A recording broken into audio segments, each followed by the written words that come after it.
Assalamualaikum warahmatullahi wabarakatuh. Perkenalkan, nama saya Bainine Cikal Rizkita dengan NIM D1A020102 dengan mata kuliah Hukum Acara Peradilan Tata Usaha Negara B1. Di sini saya akan membahas tentang teknik dan strategi pembuktian dalam hukum acara peradilan tata usaha negara. Pembuktian. Pada tahap pembuktian ini, kepada pihak-pihak diberikan kesempatan seluas-luasnya oleh majelis hakim pemeriksa perkara untuk mengajukan bukti-bukti untuk dapat mendukung dalil-dalil gugatan atau dalil bantahannya. Pasal 100 Undang-Undang Peradilan Tata Usaha Negara mengatur tentang alat-alat bukti yang dapat diajukan oleh pihak-pihak berdasarkan sebagai berikut. Yang pertama, alat bukti ialah A. Surat atau tulisan, B. Keterangan ahli, C. Keterangan saksi, D. Pengakuan para pihak, E. Pengetahuan hakim, dan yang kedua, keadaan yang telah diketahui oleh umum tidak perlu dibuktikan. Pembuktian di pengadilan tata usaha negara mengarah pada asas pembuktian bebas terbatas karena menurut pasal 107 Undang-Undang Peradilan Tata Usaha Negara, hakim menentukan apa yang harus dibuktikan, beban pembuktian beserta penilaian pembuktian. Berbeda dengan sistem hukum pembuktian dalam hukum acara perdata, maka dengan segala sesuatu yang terjadi dalam pemeriksaan tanpa bergantung pada fakta dan hal yang diajukan oleh para pihak. Hakim Pengadilan Tata Usaha Negara dapat menentukan sendiri. Yang pertama, apa yang harus dibuktikan. Yang kedua, siapa yang harus dibebani pembuktian, hal apa yang harus dibuktikan oleh para pihak yang berperkara, dan hal apa saja yang harus dibuktikan oleh hakim sendiri. Yang ketiga, alat bukti mana saja yang diutamakan untuk dipergunakan dalam pembuktian. Yang keempat, kekuatan pembuktian bukti yang telah diajukan. Untuk sahnya pembuktian diperlukan sekurang-kurangnya 2 alat bukti berdasarkan keyakinan hakim. Namun, demikian dibatasi oleh sejumlah alat bukti yang telah ditentukan dalam pasal 100 Undang-Undang Peradilan Tata Usaha Negara. Alat bukti surat atau tulisan. Pasal 101 Undang-Undang Nomor 5 Tahun 1986 Undang-Undang Nomor 9 Tahun 2004 menyebutkan surat sebagai alat bukti terdiri atas 3 jenis, ialah yang pertama akta otentik, yaitu surat yang dibuat oleh atau di hadapan seseorang pejabat umum yang menurut peraturan perundang-undangan berwenang membuat surat itu dengan maksud untuk dipergunakan sebagai alat bukti tentang peristiwa atau peristiwa hukum yang tercantum di dalamnya. Yang kedua, akta di bawah tangan, yaitu surat yang dibuat dan ditandatangani oleh pihak-pihak yang bersangkutan dengan maksud untuk dipergunakan sebagai alat bukti tentang peristiwa atau peristiwa hukum yang tercantum di dalamnya. Yang ketiga, surat-surat lainnya yang bukan akta.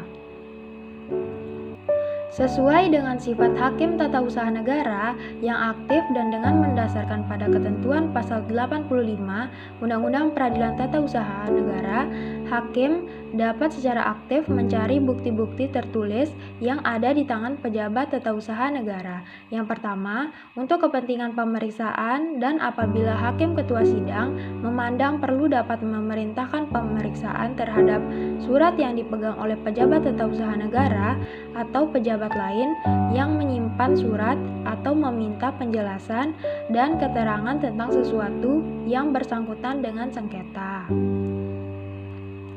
Yang kedua, hakim ketua sidang juga dapat memerintahkan supaya surat tersebut diperlihatkan kepada pengadilan dalam persidangan yang akan ditentukan untuk keperluan itu. Yang ketiga, apabila surat itu merupakan bagian dari sebuah daftar, sebelum diperlihatkan oleh penyimpannya, dibuat salinan surat itu sebagai ganti yang asli, selama surat yang asli belum diterima kembali dari pengadilan. Yang keempat, jika pemeriksaan tentang benarnya surat-surat menimbulkan persangkaan terhadap orang yang masih hidup bahwa surat yang dipalsukan olehnya, Hakim Ketua Sidang dapat mengirimkan surat yang bersangkutan kepada penyidik yang berwenang dan pemeriksaan sengketa tata usaha negara dapat ditunda dahulu sampai putusan perkara pidananya dijatuhkan. Keterangan ahli pasal 102 beserta penjelasannya, serta pasal 103 Undang-Undang Peradilan Tata Usaha Negara mengatur tentang keterangan ahli yang pada pokoknya sebagai berikut.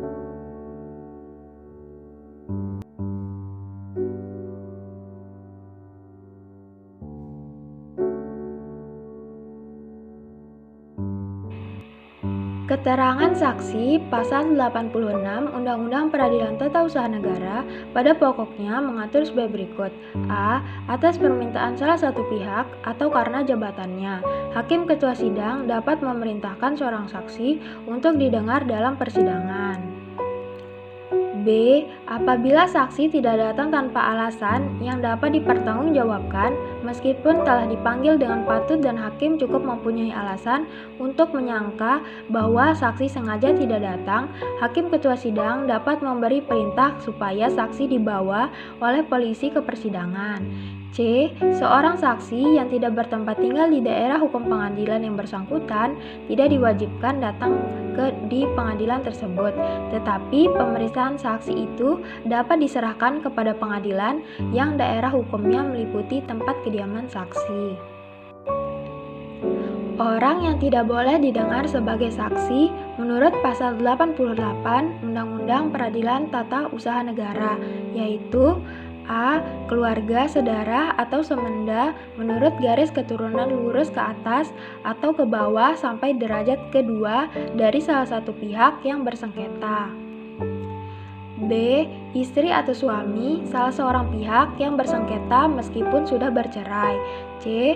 Anak yang belum berusia 17 tahun. D. Orang sakit ingatan. Pasal 89 Undang-Undang Peradilan Tata Usaha Negara mengatur hal-hal tentang saksi yang pada pokoknya sebagai berikut. A. Orang yang dapat minta pengunduran diri dari kewajiban untuk memberikan kesaksian ialah saudara laki-laki dan perempuan, ipar laki-laki dan perempuan salah satu pihak. Setiap orang yang karena martabat, pekerjaan, atau jabatannya diwajibkan merahasiakan segala sesuatu yang berhubungan dengan martabat, pekerjaan, atau jabatannya itu. B. Ada atau tidak adanya dasar kewajiban untuk merahasiakan segala sesuatu diserahkan kepada pertimbangan hakim. Tata cara pemeriksaan saksi, pasal 87 dan pasal 90 dan pasal 94 Undang-Undang Peradilan Tata Usaha Negara. A. Saksi dipanggil ke persidangan seorang demi seorang. B. Hakim Ketua Sidang menanyakan kepada saksi nama lengkap, tempat tinggal, umur atau tanggal lahir, jenis kelamin, keluarga negaraan, tempat tinggal, agama, atau kepercayaannya, pekerjaannya, derajat hubungan keluarga, dan hubungan kerja dengan penggugat atau tergugat. C. Sebelum memberi keterangan, saksi wajib mengucapkan sumpah atau janji menurut agama atau kepercayaannya dan didengar dalam persidangan pengadilan dengan dihadiri oleh para pihak yang bersengketa. D. Apabila yang bersengketa telah dipanggil secara patut tetapi tidak datang tanpa alasan yang dapat dipertanggungjawabkan, maka saksi dapat didengar keterangannya tanpa hadirnya pihak yang bersengketa. E. Dalam hal saksi yang akan didengar tidak dapat hadir di persidangan karena halangan yang dapat dibenarkan oleh hukum.